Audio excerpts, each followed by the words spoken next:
저를 한번 따라해 보시죠. 다시 일어나는 믿음.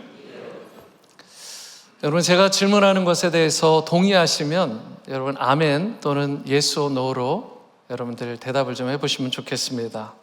하나님은 전능하신 분이십니다.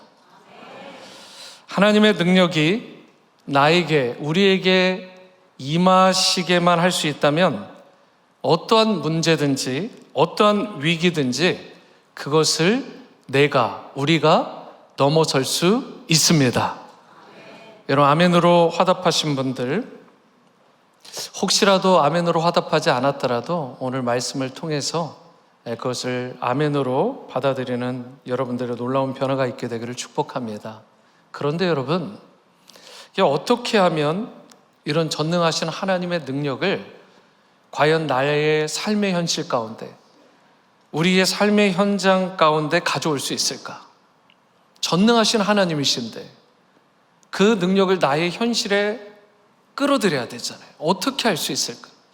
성경은 그 비결을 믿음이다 이렇게 말씀하고 있습니다.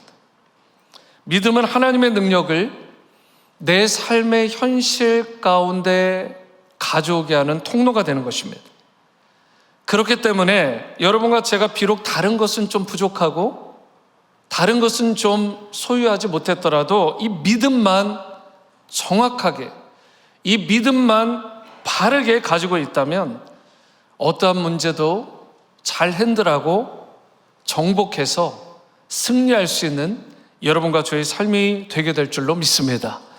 이런 면에서 믿음은 우리의 구원에 있어서도 필수적인 요소이지만 예수 믿는 크리스천으로서 살아가는, 우리 그리스도인의 삶을 살아가는 과정에서도 우리에게 승리와 부요함을 누리게 하는 절대적인 요소라고 말할 수 있는 것입니다. 오늘 우리의 마음 가운데, 삶 가운데 바른 믿음이 있어야 됩니다. 하나님을 향한 바르고 건강한 믿음을 갖게 될 때에 어떤 문제가 나에게 닥쳐오고 어떤 절망의 상황이 나에게 임해도 그것을 넘어설 수 있게 되고 하나님이 기뻐하시는 영광된 삶을 여러분과 제가 살아갈 수 있게 되는 것입니다. 그렇다면 어떻게 할 때 우리가 모든 문제를 극복해내고 다시 일어나는 믿음으로 승리하며 이 땅 가운데 살아갈 수 있을까? 오늘 말씀을 통해서 다시 일어나는 믿음의 특징에 대해서 몇 가지 나누고자 합니다. 첫 번째로, 우리 삶의 문제를 극복하고 다시 일어나는 믿음의 특징이 있다면 그 특징은 간절한 믿음이더라는 것입니다. 우리를 다시 일어나게 하는 믿음은 간절한 믿음이에요. 여기서 간절함이라는 말의 뜻을 쉽게 이해하려면 간이 저리도록, 여러분 그 정도로 애절하게, 그러니까 적당한 수준의 믿음 아닙니다. 뜨뜻 미지근한 수준의 그런 믿음 아닙니다.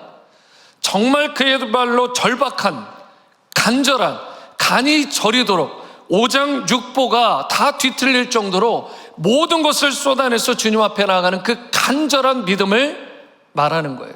그리고 이것이 여러분과 저를 다시 일어서게 하는 것입니다. 끝까지 끈질기게 매달리는 차원의 이 간절함을 오늘 46절을 보시면 이렇게 이야기를 합니다. 예수께서 다시 갈릴리 가나에 이르시니 전에 물로 포도주를 만드신 곳이라 왕의 신하가 있어 그의 아들이 가버나움에서 병들었더니. 여러분, 이거만큼 간이 저린 절박한 순간이 있을까요? 자신의 아들이 죽게 되었습니다.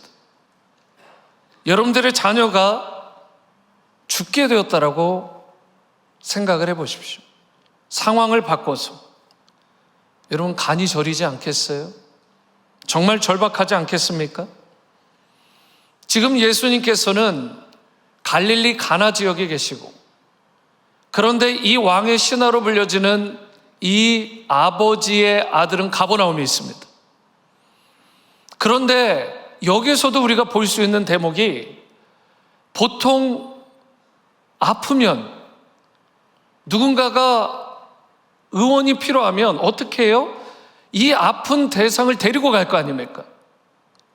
그런데 지금 가버나움에서 갈릴리 가나까지 이 왕의 신하가 아들을 데리고 왔나요? 데리고 오지 못했나요? 데리고 오지 못했어요.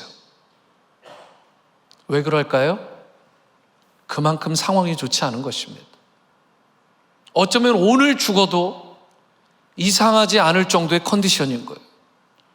도저히 그 정도의 거리를 이동할 수 없을 정도의 너무나 지금 약화된, 이 병세가 너무 중한 가운데 있었던 왕의 신하의 아들이요.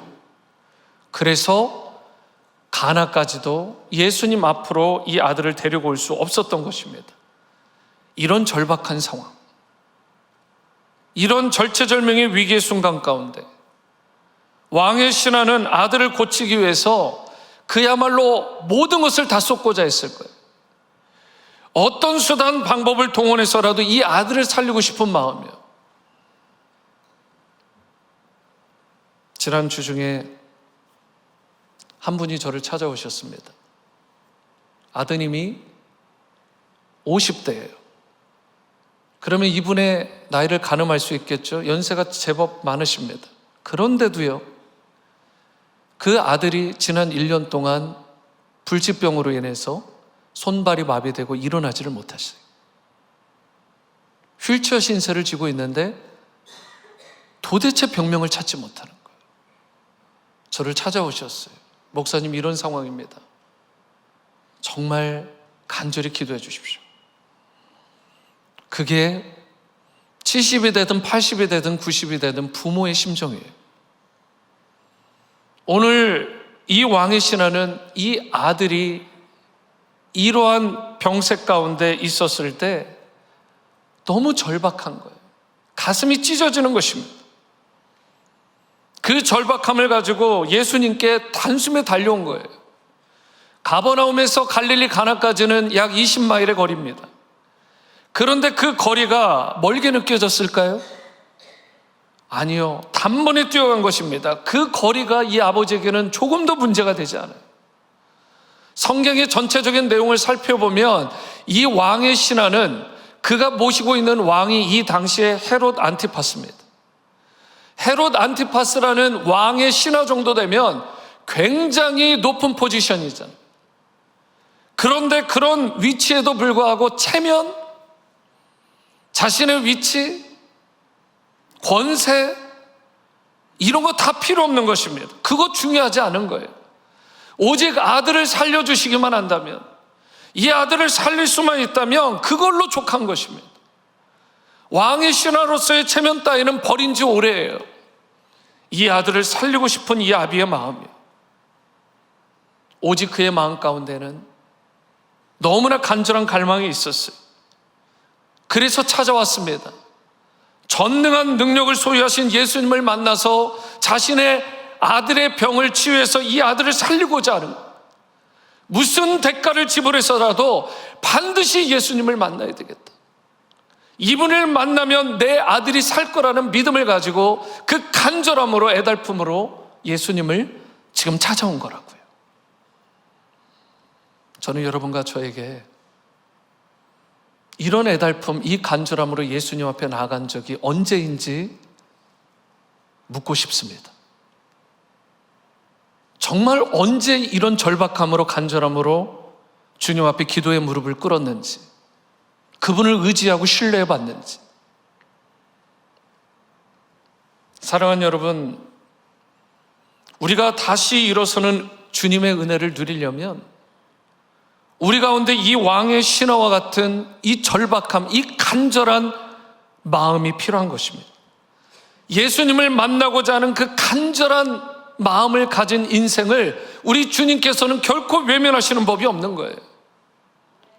누가복음 18장을 보시면 악한 재판장과 과부에 대한, 너무나 억울한 일을 당한 과부의 대화 내용, 스토리가 나옵니다. 이 과부가 너무나 억울한 일을 당했는데 자신의 억울함을 호소하고 해결받을 수 있는 유일한 대상이 이 당시 재판장이었어요. 그런데 안타깝게도 이 재판장은 성경의 기록에 따르면 불의한 재판장입니다. 착하고 선한 재판장이 아니에요. 악랄한 재판장, 불의한 재판장. 쉽게 얘기하면 이런 재판장 아닙니까? 뇌물 없이는 움직이지 않아요. 뒤에 무언가 거래를 통하지 않고서는 이 사람으로부터 만나기도 어렵고 어떤 판단을 받기도 어려운 그런 악랄하고 불의한 재판장이에요. 그런데도 달리 길이 없는 거예요. 그래서 이 과부는 그 억울한 마음, 간절한 마음을 가지고 자신을 좀 도와달라고 재판장에게 나간 것입니다. 그런데 아니나 다를까 어떻게 됐습니까? 이 재판장이 보기 좋게 단번에 이 과부를 밀어내버립니다. 저리 가라고. 그런데 놀라운 게 뭐예요? 이 과부가 재판장에게 그 다음 날에 또 찾아갑니다. 성경의 기록에 보니까 그날로 끝났나요? 아닙니다. 그 다음 날도 또 그 다음 날도 계속해서 찾아가는 거예요. 언제까지요? 재판장이 만나주고 자신의 억울함을 들어줄 때까지. 성경은 분명히 말씀합니다. 예수님께서 이것을 비유로 말씀하시고 뭐라고 이야기를 하시냐? 누가복음 18장 7절 말씀이에요. 다 함께 읽어봅니다. 시작. 하물며 하나님께서 그 밤낮 부르짖는 택하신 자들의 원한을 풀어주지 아니하시겠느냐? 그들에게 오래 참으시겠느냐? 그렇게 악덕, 그렇게 불의한 재판장도 그 과부의 억울함을 계속해서 두들겼을 때 너무나 귀찮아서 할 수 없이 들어줬다면 우리 참 좋으신 하늘 아버지야 말할 것 무엇이겠냐는 거예요. 그분의 사랑하는 자녀가 간절한 마음으로 부르짖어 기도하면 그 간청함을 들어주시지 않겠느냐는 것입니다. 여러분의 마음속에도 도저히 풀어지지 않은 마음속 응어리진 한이 있을 수 있습니다. 다 설명할 수도 없고 다 오픈할 수도 없고 다른 누군가에게 찾아가도 해결받을 수 없는 그런 문제. 그러나 오늘 성경은 말씀합니다. 간절히 하나님 앞에 나아가는 그 기도를 하나님께서 외면하지 않으시고 반드시 그 강청함을 인하여 들어 응답하신다는 사실.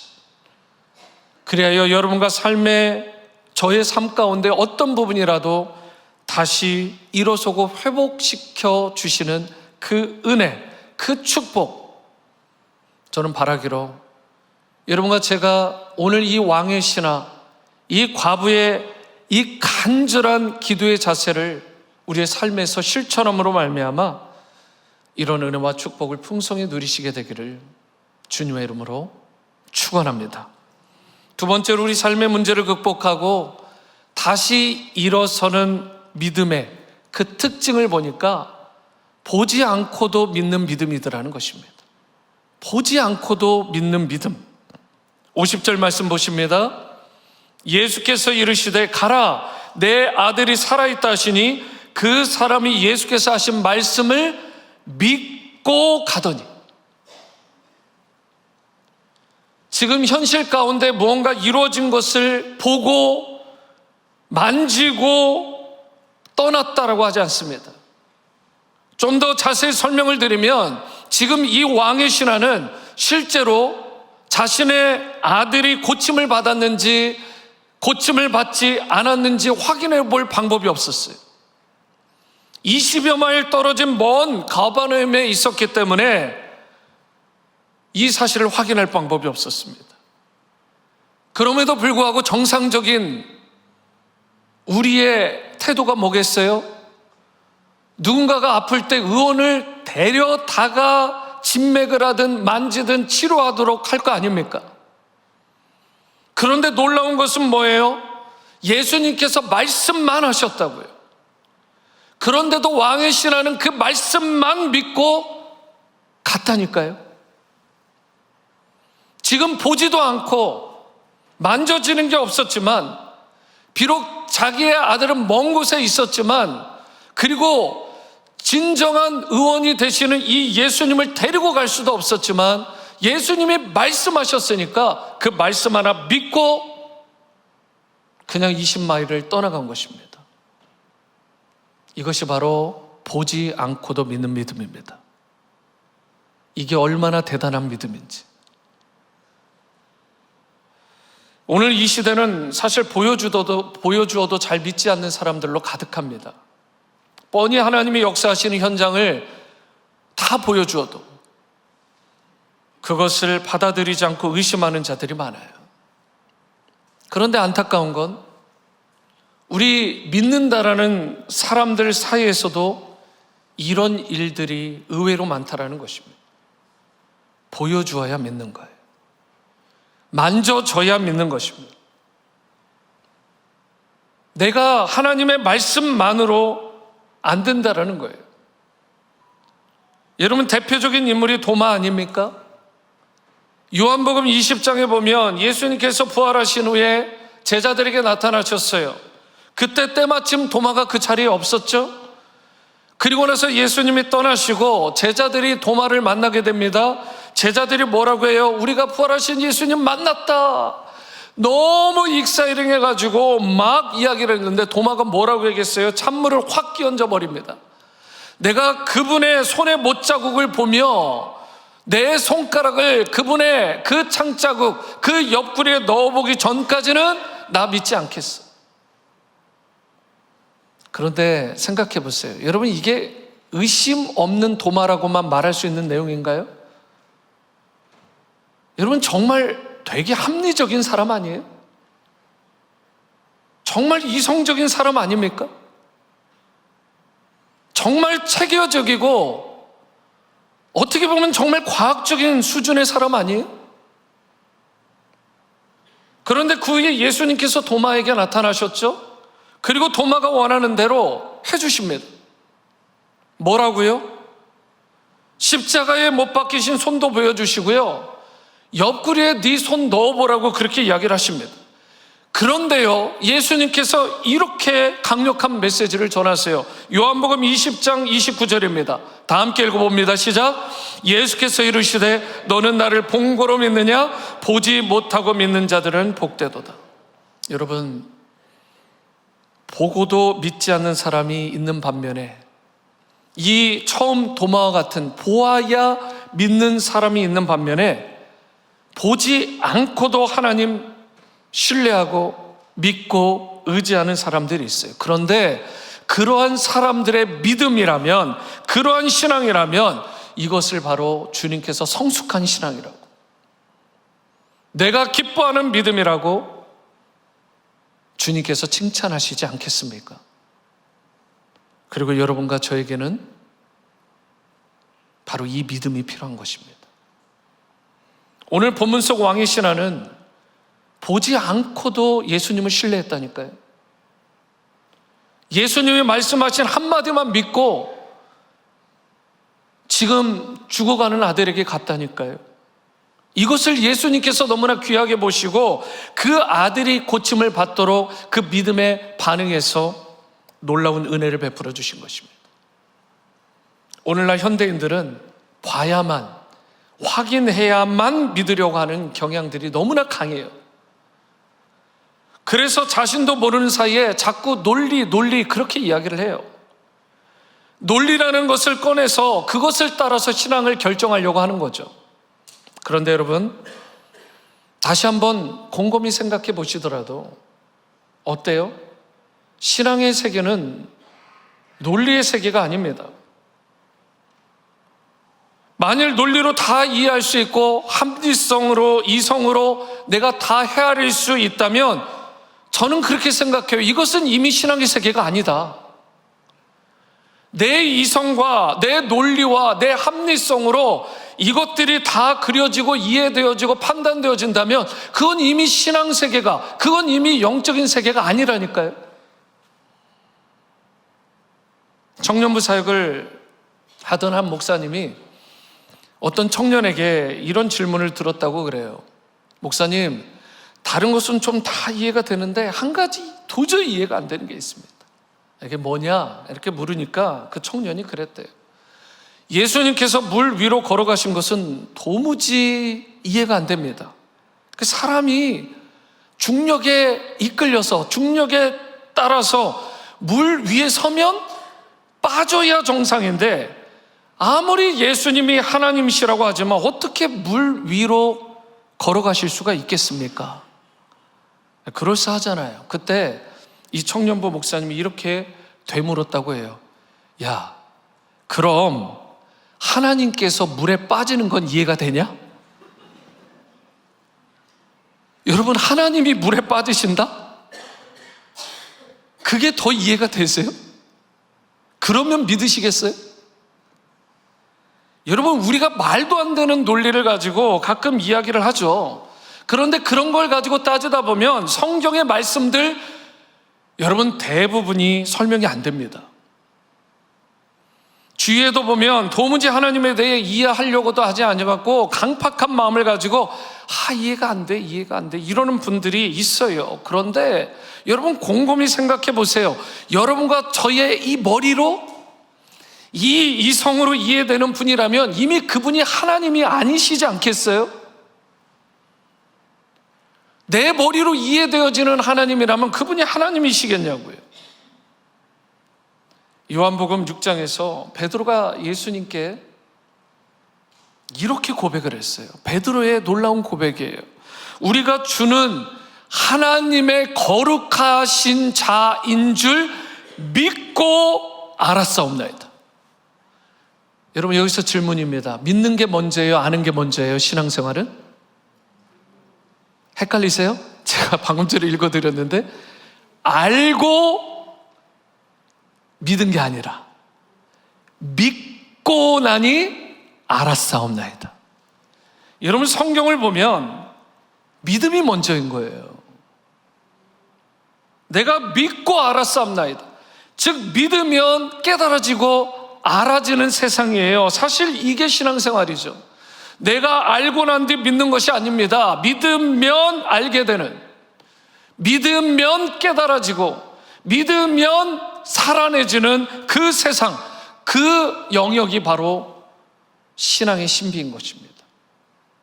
그러므로 여러분과 제가 이제 부디 보여야 믿는 정도의 신앙 수준이 아니라, 그런 믿음 수준이 아니라, 내 논리 가운데 이해되어져야 내가 인정하겠다, 그런 교만한 말하는 수준의 신자가 아니라, 이해되지 않더라도, 직접 보고 만져지지 않더라도 그 예수님을 믿고 나의 구원자로 주님으로 영접하는, 그리고 그분을 의지하고 살아가는, 그리하여 다시 일어서는 은혜를 여러분의 삶의 현장에서 충만히 누리시게 되기를 주님의 이름으로 축원합니다. 세 번째이자 마지막으로 다시 일어나는 이 믿음의 특징은 행함이 있는 믿음이다라는 것입니다. 믿음은 단순히 개념이나 교리적인 그런 논리가 아니라고 말씀을 드렸습니다. 여러분, 믿음은 액션, 즉 행함입니다. 행할 때에 기적이 일어나고 행할 때에 역사가 일어나는 것입니다. 50절 하반절부터 53절까지의 말씀을 보십니다. 그 사람이 예수께서 하신 말씀을 믿고 그 다음 뭐예요? 가더니. 믿고 끝나지 않았습니다. 제가 믿어요 하고 그 자리 머문 게 아니라고요. 이 왕의 신하는 믿고 행했습니다. 믿고 가더니, 그 다음 말씀이요. 내려가는 길에서 그 종들이 오다가 만나서 아이가 살아있다 하거늘, 그 낳기 시작한 때를 물은즉 어제 7시에 열기가 떨어졌나이다 하는지라, 그의 아버지가 예수께서 내 아들이 살아있다 말씀하신 그때인 줄 알고 자기와 그 온 집안이 다 믿으니라. 그 신하는요, 예수님께서 하신 말씀을 믿었을 뿐만 아니라 그 믿음의 발걸음을 믿음으로, 그야말로 믿음으로 내디딘 것입니다. 그래서 50절 하반절 다시 보시면 그 사람이 예수께서 하신 말씀을 어떻게 해요? 믿고 가더니. 이것이 바로 믿음의 사람, 다시 일어나는 믿음의 특징이라는 것입니다. 행함이 있는 믿음이에요. 참된 믿음의 역사는 믿음의 발을 내디딜 때 일어나는 거예요. 저와 여러분이 아무리 하나님에 대해 내가 많이 알고 있더라도 소용이 없습니다. 야고보서는 오죽하면 사탄도 많이 알고 있어, 마귀도 예수님에 대해서 많이 알고 있어, 이렇게까지 얘기합니다. 알고 있는 것 자체가 능력이 아니에요. 그게 영 소용없는 것은 아니지만 필요하지만, 성경의 진리에 대해서 동의하는 것도 어느 정도 필요하고, 성경에 대해서 묵상하는 거 중요하죠. 귀해요. 하지만 분명한 것은 그것만으로는 충분하지 않다라는 것입니다. 믿었다면 행해야 되는 것입니다. 발걸음을 내디뎌야 되는 거예요. 그때 진정한 하나님께서 베푸시는 기적을 체험할 수 있게 되는 것입니다. 누가복음 17장에 보시면 여러분 잘 아시는 스토리가 나오죠. 10명의 나병 환자예요. 그런데 예수님께서 너희가 이제 나병에서 치유받았어 라고 선포하신 후에 이제는 너희가 제사장에게 빨리 가서 너희 몸을 보이라라고 이야기를 합니다. 그런데 그때까지 나병 환자들에게 그 나병이 치유가 되었나요? 아니요. 예수님의 말씀이 선포되는 그 시점에 여전히 나병이 덕지덕지 붙어 있었어요.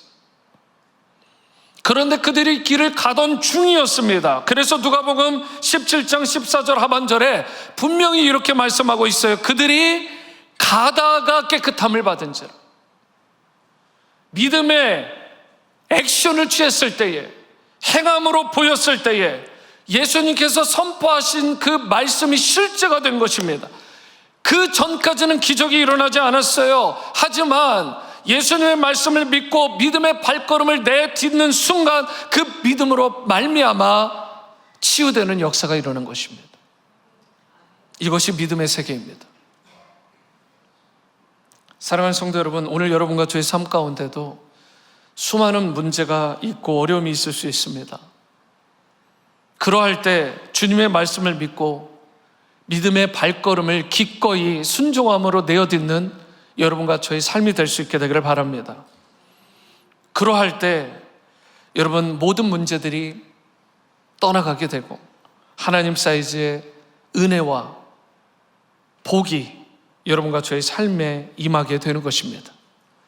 마지막으로 53절 말씀 다시 보시면 그의 아버지가 예수께서 내 아들이 살아있다 말씀하신 그때인 줄 알고 자기와 그 온 집안이 다 믿으니라. 여러분 이 말은 왕의 신하 본인도 예수님을 믿었을 뿐만 아니라 자신의 아내 그리고 무엇보다 고침받은 이 아들까지도 포함해서 온 집안이 다 예수님을 믿게 되었다라고 성경은 기록하고 있습니다.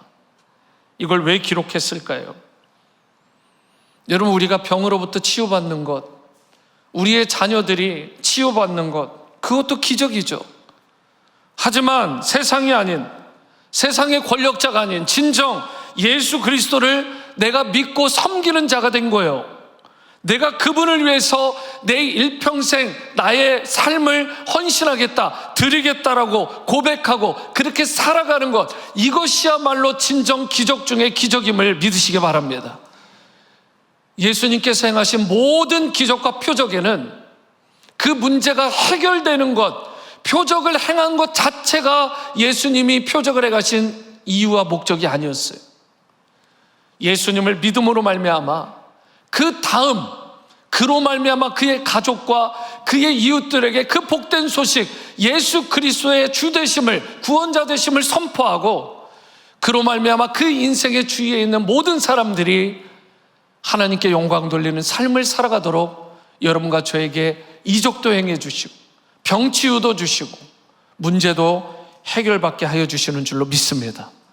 여러분과 제가 믿음을 갖게 되면 나를 통해, 우리를 통해 예수님을 몰랐던 사람들이 예수님을 알고 믿게 되고요, 예수님을 섬기지 않았던 자들이 예수님을 섬기고 하나님 나라의 일꾼들이 되는 놀라운 역사가 일어나게 되는 것입니다. 그리하여 그들도 나도 더 이상 세상에 소망을 두지 아니하고 주님의 나라와 영광의 소망을 두고 살아가게 되는 거예요. 이것이 바로 참된 믿음의 역사이고 참된 축복인 것입니다. 우리가 사는 이 땅은 정말 혼란하죠. 정치적으로도 혼란하고 경제적으로도 어렵고, 특별히 이민자로서 살아간다는 것, 유학생들로서 살아간다는 것 만만하지 않습니다. 그러나 모든 것들이 혼란스럽고 불안정한 상황일수록 상황을 따라, 환경을 따라 거기에 흔들리며 이끌려 살면 안 됩니다. 여러분과 저는 예수님을 따라 예수님에 이끌려서 예수님을 믿는 믿음의 순종함으로 살아가야 될 줄로 믿습니다. 오늘은 주의 만찬이 있는 날인데요, 오늘 이 주의 만찬을 통해서 십자가의 예수님, 나를 구원하시고 자녀 삼아 주신 그 사랑의 예수님을 믿음으로 깊이 받아들이시고 그 주님을 위해 살아가는 여러분과 저의 삶이 될 수 있게 되기를 바랍니다. 그리하여 오늘 이 왕의 신하가, 이 아들이 고침받고 그리하여 개인의 삶과 그 가정에 놀라운 회복과 치유의 역사가 다시 일어서는 그 놀라운 은혜가 일어난 것처럼, 여러분의 삶 가운데도 어떠한 상황 속에서도 주님을 믿는 믿음 가운데 다시 일어서시고 승리하시는 기쁨의 인생 다 되어지게 되시기를 주님의 이름으로 축원합니다. 이제 주의 만찬을 거행하고자 하는데요, 먼저 이 시간 우리가 기도하는 시간을 좀 가졌으면 좋겠습니다. 여러분 잘 아시는 것처럼 우리가 내 안에 있는 죄가 해결받지 못하면 그 죄와 이 주의 만찬이 겸하여지면 그것이야말로 우리 가운데 너무나 엄청난 저주 중의 저주입니다. 오늘 내가 스스로 정결함을 얻을 수 없어요. 내 스스로의 능력으로 깨끗함을 입을 수 없습니다. 2000년 전 갈보리 언덕에서 날 위해 찢기시고 날 위해 피를 흘려 물을 한 방울까지도 다 쏟아내신 그 예수님의 사랑으로, 그분의 거룩하신 보혈로 오늘 죄 씻음 받는 은혜가 임할 수 있게 되기를 원합니다. 그리하여 내 안에 정한 영, 깨끗한 영을 창조해달라고 기도하시기 바랍니다. 특별히 오늘 말씀과 같이 내 마음속에 오직 예수 그리스도 한 분만 바라보는 그런 믿음을 내게도 허락해달라고, 오늘 왕의 신하와 같이 그 과부와 같이 진정 간절한 믿음으로 나가는 내가 되게 해달라고, 우리 인생 가운데 그래야 어떤 문제와 어떤 어려움이 닥쳐올지라도 모든 상황 속에서 예수님이 친히 개입해 주심으로 그 문제를 풀어주시고 치유해 주시고 다시 새롭게 일어나는 인생이 되게 해달라고, 오늘 갈보리 언덕 십자가의 주님이 나의 주님이 되시도록 그분을 의지하며 다 함께 통성으로 기도하며 준비하십니다. 기도하십니다. 사랑과 은혜의 주님, 주님의 크신 은혜와 사랑을 감사드립니다.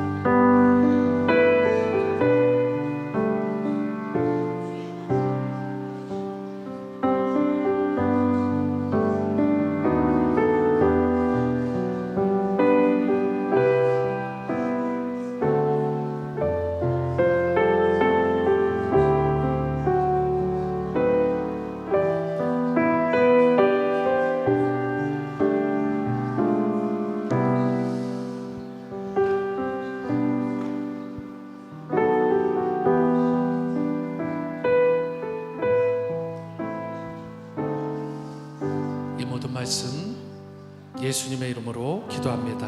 아멘.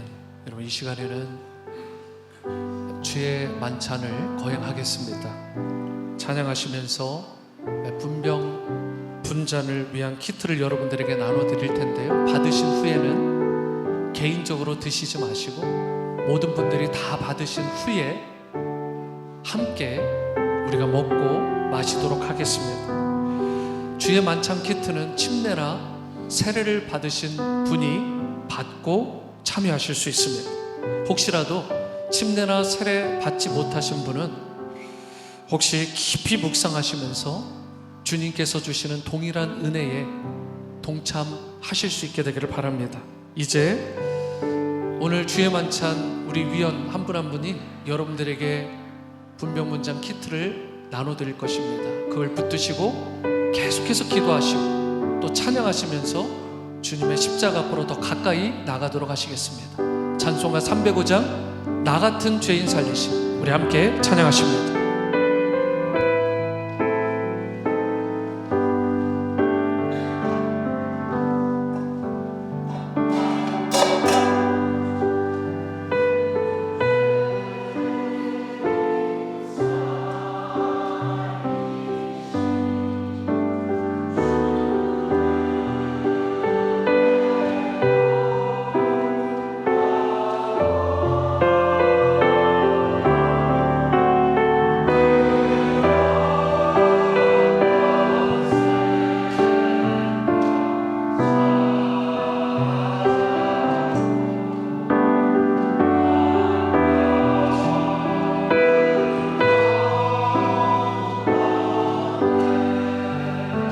큰 죄악에서 큰 죄악에서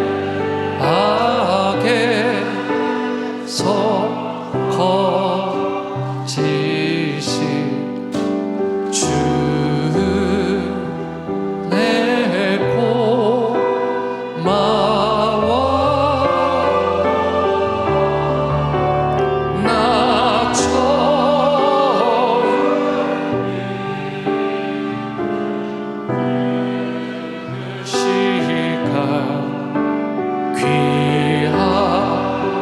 귀하고 귀하다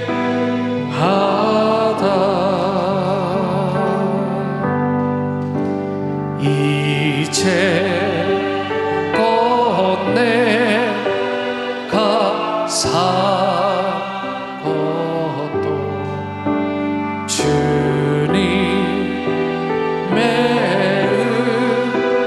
은혜라 또 나를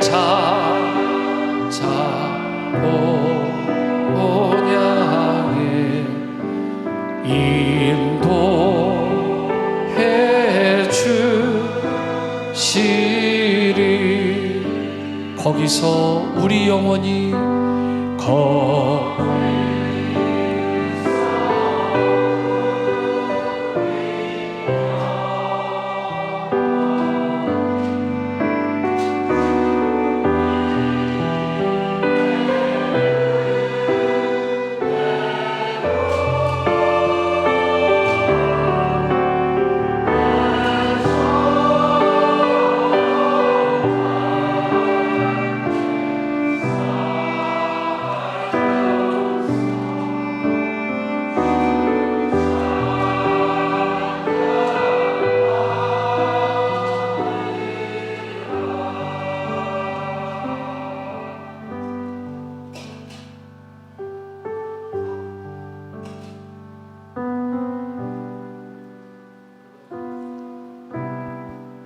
우리 이 키트의 아래쪽을 여시면, 조심스럽게 여시면 예수님의 십자가에서 날 위해 찢기신 살을 상징하는 떡 조각이 나옵니다. 예수님께서 잡히시던 날 밤에 떡을 떼어 말씀하셨습니다. 이것은 너희를 위하는 내 몸이니 이것을 행하여 나를 기념하라. 오늘 그 말씀에 순종해서 또 믿음으로 이 떡을 받도록 하겠습니다. 함께 먹습니다.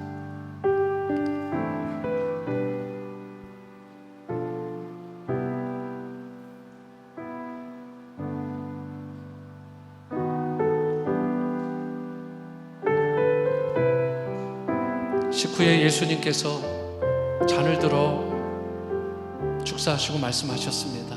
이것은 내 피로 세운 새 언약이니 이것을 마실 때마다 나를 기념하라.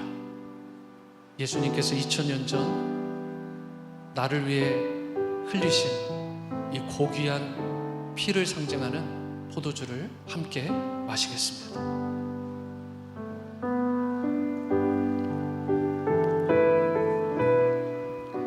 오늘 다시 한번 기도하실 때 예수님께서 2000년 전 나를 위해 죽으신 그 사랑, 그 희생, 그 은혜가 오늘 나에게 다시 한번 감동이 됨으로 말미암아 오늘 왕의 신하의 가족들이 다 구원을 얻은 것처럼 여러분과 저를 통해서 하나님의 사랑이, 또 이웃을 향한 사랑이 잘 전달되고 실천되어지는 그런 역사가 있게 해달라고. 그래서 나를 통해, 우리를 통해 세상의 많은 사람들이 주님 앞에 돌아오는 예수 그리스도의 십자가 구원의 은혜를 누리는 그런 삶을 살게 해달라고. 증인에 된 삶을 나는 살아가겠습니다.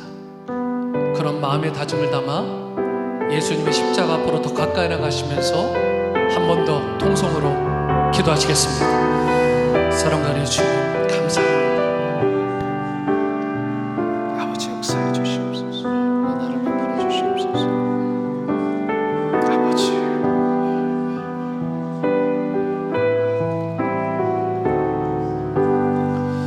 아버지, 예수님의 십자가에 온전히 동참하는 주님의 사랑을 기억하고 그 사랑을 나누고 실천하는 삶을 살게 도와주시옵소서. 예수님의 몸과 피에 온전히 동참하는 성도답게 하나님을 마음과 뜻과 정성과 힘과 생명을 다해 사랑하고 섬기며 이웃을 내 자신과 같이 사랑하고 섬기며 사는 신실한 성도 되길 원합니다. 주님의 십자가의 은혜, 그 능력, 그 흔적을 우리 가운데 허락하여 주시옵소서. 주님 감사합니다. 주님 사랑합니다. 예수님의 이름으로 기도합니다. 아멘. 우리 다 함께 오늘 말씀과 주의 만찬에 이 메시지를 마음에 담으시면서 선포합니다. 나는 믿네. 나는 믿네.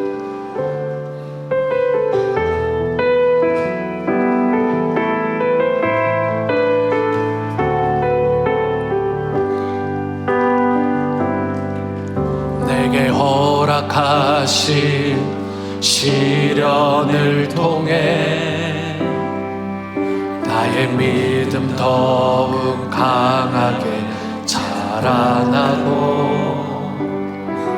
험한 산과 골짜기 지나는 동안 주께 더 가까이 나를 이끄시네. 내가 겪는 시험이 어렵고 힘겨워도 내 주님보다 크지 않네. 내 앞에 바다가 갈라지지 않으면 주가 나로 바다 위 걷게 하리. 나는 믿네.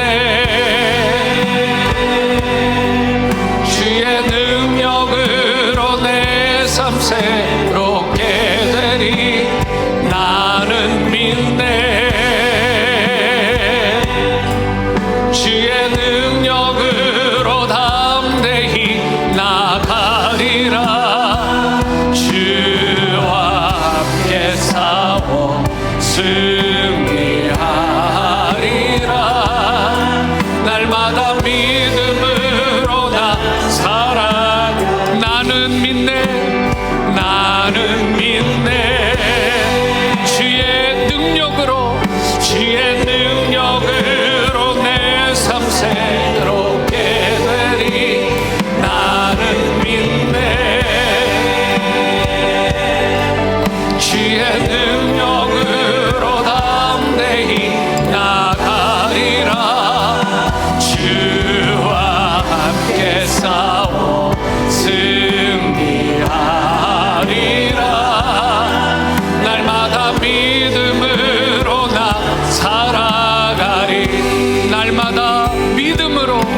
사랑의 주님, 우리에게 참된 믿음을 주심으로 비록 세상은 흔들리고 환경은 우리를 공격할지라도 우리를 사랑하시는 주님 한 분 바라보고 그 영광의 부르심을 향해 기쁨으로 달려가는 성도 되게 하옵소서. 이 시간 우리 인생 가운데 어떠한 문제와 어려움이 닥쳐올지라도 그 상황 가운데 친히 개입해 주심으로 그 문제를 풀어주시고 회복케 하시며 다시금 일어서게 하시는 주님의 크신 사랑과 은혜에 감사하며 10의 1로 감사와 주정으로 선교와 구제 및 기타 제목들로 드리는 이 예물을 기뻐 받아주시고 하나님의 나라가 이 땅 가운데 확장되고 펼쳐지는 일에 이 예물이 귀하게 사용되게 하옵소서. 바치는 손길마다, 가정마다, 일터마다 더욱 크신 하늘의 신령한 은혜와 땅에 기름진 것으로 복 주시고 번성케 하시며 많은 사람들에게 유익을 주는 축복의 통로로 살아가게 하옵소서. 물질 때문에 더 이상 시험 들거나 공공한 처지에 처하지 않게 도와주시고 주님 나라 영광 위하여 힘있게 살아가는 성도들로 세워 주옵소서. 이제는 우리 주 예수 그리스도의 크신 은혜와 하나님 아버지 무한하신 사랑과 성령님의 감화감동 내주의로 충만한 임재하심이 오늘 주님을 전심으로 예배하고 찬양하며 영광 돌리는 모든 사랑하는 지구촌 성도님들과 자녀들 위해, 그리고 지금도 5대양 6대주에서 주님의 복음을 땅끝까지 전하시는 선교사님과 교회마다 이후로 영원히 함께 하시기를 다시 오실 우리 주님 예수님의 이름으로 간절히 축원하옵나이다. 아멘.